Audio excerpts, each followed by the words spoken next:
ഇവർക്കൊപ്പം നിന്ന് ഇതിനെ വളരെ വൈബോടെ മുന്നോട്ട് കൊണ്ടുപോകുന്നതിൻ്റെ സംഘാടകരെ, ഇതിൻ്റെ പ്രവർത്തകരെ ഒക്കെ കൂടി കണ്ടുകൊണ്ട് വളരെ വേഗത്തിൽ അവസാനിപ്പിക്കുക. എങ്ങനെയുണ്ട്? ഇതൊരു വലിയ പുതിയ ഇനിഷ്യേറ്റീവാണ്. ഇതിൻ്റെ ഒരു സാധ്യത, ഇതിൻ്റെ വരും വർഷങ്ങളിലെ പുതിയ എഡിഷൻസ്, അതിലേക്കൊക്കെ ഒരു വളർച്ചയുടെ തുടക്കത്തിലാണോ നമ്മളിന്ന് സംസാരിക്കുന്നത്?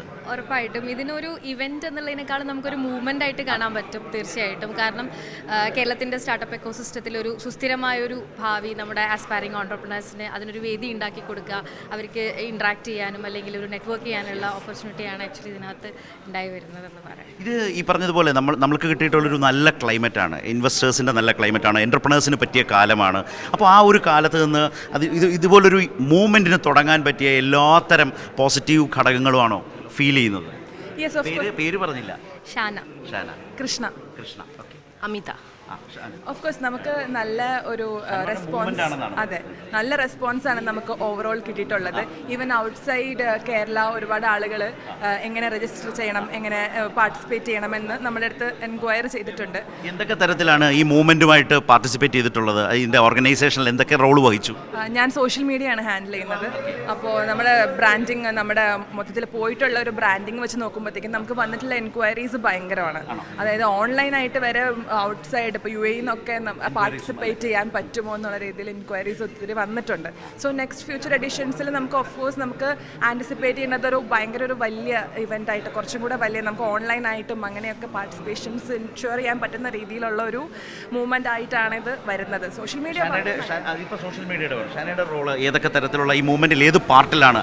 ആക്ച്വലി ഇതിനകത്ത് ഗസ്റ്റുകളെയും സെഷൻസുകളൊക്കെ നമ്മൾ പ്ലാൻ ചെയ്യുന്നതിനകത്ത് ഉണ്ടായിരുന്നു. അപ്പോൾ അതിനകത്ത് ഒരുപാട് ആൾക്കാർ നമ്മൾ പ്രോഗ്രാം അനൗൺസ് ചെയ്തതിന് ശേഷം ഇതിൽ പങ്കെടുക്കുന്നതുമായി ബന്ധപ്പെട്ടിട്ടും സ്പീക്കേഴ്സ് ആയാലും ഇൻവെസ്റ്റേഴ്സ് ആയാലും നമ്മൾ ബന്ധപ്പെട്ടിട്ടുണ്ട്. അപ്പോൾ തീർച്ചയായിട്ടും ഇതിൻ്റെ ഒരു ഗ്രോത്ത് നമ്മൾ വരുന്ന എഡിഷനുകളിൽ കാണുന്നതിലും മാസീവായിട്ട് നമ്മൾ വീണ്ടും സെക്കൻഡ് എഡിഷനായിട്ട് വരും. അവിടെയാണ് ഇതൊരു മൂവ്മെൻ്റ് ആണെന്ന് പറയുന്നതിൻ്റെ കാര്യം. എങ്ങനെയുണ്ട്? Yes, good morning. ഞങ്ങൾ രാവിലെ കണ്ടിരുന്നു. എങ്ങനെയുണ്ട് ഈ മൂവ്മെൻറ്റിൻ്റെ 2 ദിവസത്തെ ഡിഫറൻറ്റ് സെഷൻസ്, അതിൻ്റെ സാധ്യതകൾ എങ്ങനെയാണ് ഫീൽ ചെയ്യുന്നത്? വലിയ പൊട്ടൻഷ്യലുള്ള ഒരു സാധനമായിട്ട് തന്നെയാണ് ഫീൽ ചെയ്യുന്നത്.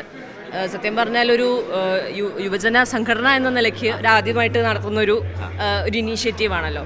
അത് വെച്ച് നോക്കുമ്പോൾ വലിയൊരു പൊട്ടൻഷ്യലുള്ള വലിയൊരു ഈ പറഞ്ഞ മൂവ്മെൻറ്റ് എന്നതിനേക്കാൾ വലിയൊരു ഊർജ്ജത്തോടെ വലിയൊരു ആവേശത്തോടു കൂടിയ തുടങ്ങിയൊരു സാധനമാണ്. വലിയ സാധ്യത കാണുന്നുണ്ട്, പ്രത്യേകിച്ച് യുവാക്കൾക്ക്. ഇതിൽ ഏറ്റവും എക്സൈറ്റ് ചെയ്യിച്ചൊരു മൊമെൻ്റ് ഏതാണ് ഇതിനു വേണ്ടി ഇറങ്ങിയപ്പോൾ? ഇതിനുവേണ്ടി ഒന്നാമത്തെ കാര്യം ഈ പറഞ്ഞതുപോലെ റെസ്പോൺസുകൾ തന്നെയാണ്. നമുക്കൊരു ആശങ്കയുണ്ടായിരുന്നു. DYFI നമ്മളെപ്പോഴും സമരരംഗത്ത് നിന്നിട്ടുള്ളൊരു സംഘടനയാണല്ലോ. അങ്ങനത്തെ ഇപ്പം സേവന രംഗത്ത് ഇറങ്ങിയിട്ടുണ്ട്. ഇങ്ങനത്തെ ഒരു ഇനീഷ്യേറ്റീവ് ആദ്യമായിട്ടാണ്. അപ്പം നമ്മൾ ഇത്തരത്തിലൊരു ഇനീഷ്യേറ്റീവിന് ഇറങ്ങുമ്പോൾ അതിൻ്റെ റെസ്പോൺസ് എങ്ങനെയായിരിക്കും എന്നുള്ള ആശങ്ക നന്നായിട്ടുണ്ടായിരുന്നു. പക്ഷേ അതൊക്കെ കംപ്ലീറ്റ്ലി പോയി. വലിയ രീതിയിലുള്ള റെസ്പോൺസാണ് വന്നത്.